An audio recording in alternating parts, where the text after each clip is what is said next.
although 502 adhesive can partially melt the surface of EPS.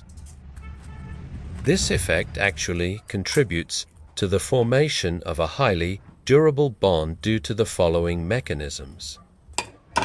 Deep penetration into EPS cells. EPS consists of fused polystyrene beads with numerous microvoids. The low viscosity cyanoacrylate 500 flows deeply into these cavities, and upon polymerization forms a mechanical interlock within the foam structure. Thermal softening enables interfacial fusion.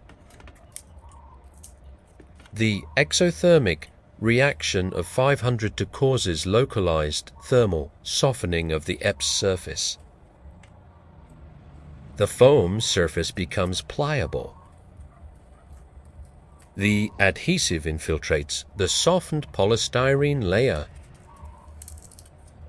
As the interface cools, the adhesive solidifies, producing a joint that resembles a cold fusion weld.